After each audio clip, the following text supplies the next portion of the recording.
Per la zia Barbara vi faccio un pezzettino proprio, guarda, perché non me la ricordo da poco.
Le madri sei che ognuno attende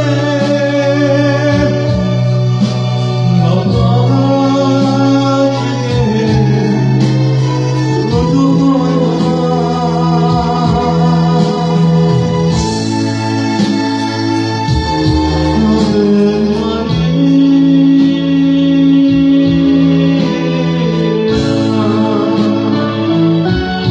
Un bacio, zia.